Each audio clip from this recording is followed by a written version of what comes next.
Hexagone, actualité. Je donne la parole à Monsieur Mathiazin.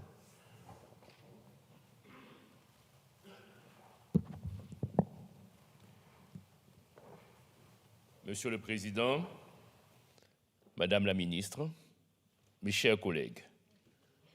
Madame la Ministre, la Haute Autorité de Santé doit rendre son avis sur l'obligation vaccinale contre le Covid-19 des personnels de santé, des pompiers bien sûr et des autres professionnels, et cet avis est attendu pour la fin du mois de mars, c'est-à-dire vendredi. Selon une information relayée dans toute la presse le 20 février 2022, et non démenti à ce jour, cet avis devrait être favorable à la fin de l'obligation vaccinale. Plusieurs ministres, dont le porte-parole du gouvernement, ont déclaré que l'avis de la Haute Autorité de Santé serait suivi par le gouvernement. Je rappelle que beaucoup d'élus, dont ceux des Outre-mer et singulièrement ceux de la Guadeloupe, demandent depuis des mois la fin de l'obligation vaccinale et la réintégration des professionnels suspendus.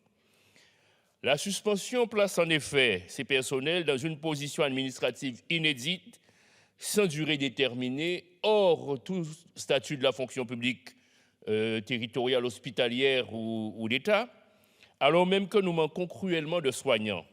D'ailleurs, une émission de Zone Interdite diffusée le 12 mars dernier sur M6 intitulée « Hôpital, le combat des soignants pour sauver un système à bout de souffle » révèle que sont recrutés en CDI du jour au lendemain, ipso facto, au poste d'aide-soignante des personnes sans aucune qualification ni expérience professionnelle et sans manifestement qu'on leur ait demandé si elles étaient vaccinées contre le Covid-19.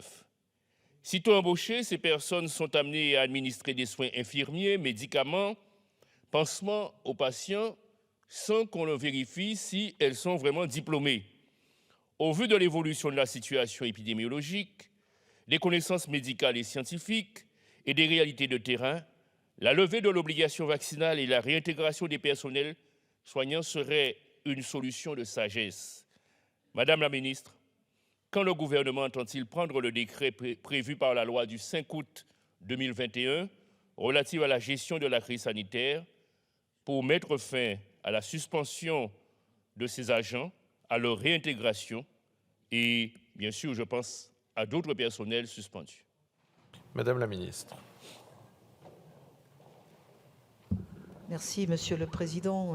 Monsieur le député, alors les obligations vaccinales auxquelles doivent répondre les personnels du secteur sanitaire et médico-social concourent, je le rappelle, à une meilleure protection des personnes soignées ou accompagnées, au premier rang desquelles les plus vulnérables, concourent aussi à protéger ces personnels contre d'éventuelles maladies et maladies graves.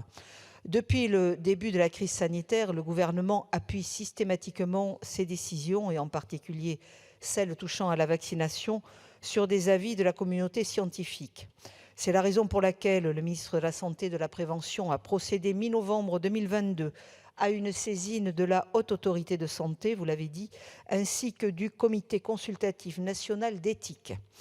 La Haute Autorité de Santé a été saisie par le ministère pour formuler son avis scientifique sur l'obligation de vaccination des soignants contre la Covid-19, mais aussi contre la diphtérie, le tétanos, la poliomyélite, et contre l'hépatite B. Ces vaccins obligatoires concernent les étudiants et professionnels des secteurs sanitaires, médico-social et en contact étroit avec de jeunes enfants. Compte tenu de l'importance sociétale du sujet, la HAS a décidé de lancer une consultation publique afin de recueillir l'avis des personnes ou institutions concernées. La communication de la HAS du 20 février dernier constitue une ouverture à consultation publique, ce qui n'est pas un avis définitif. Le gouvernement sera amené à se prononcer sur l'opportunité d'une réévaluation de la situation après rendu de 2 avis définitifs de la HAS et du CCNE, Comité consultatif national d'éthique. Merci, Madame la Ministre. Monsieur le député. Alors, je rappelle, Madame la Ministre, que pas moins de 5 propositions de loi ont été déposées sur la question de cette réintégration. Donc, peut-être faudrait-il une 6e proposition de loi. Mais je vous informe par exemple que la grippe tue chez nous davantage que le Covid, on ne dénombre plus de morts concernant le Covid. Outremernews.fr, le site de l'actualité Outre-mer, 24 heures sur 24 et 7 jours sur 7. Retrouvez la chaîne Outremer News sur YouTube.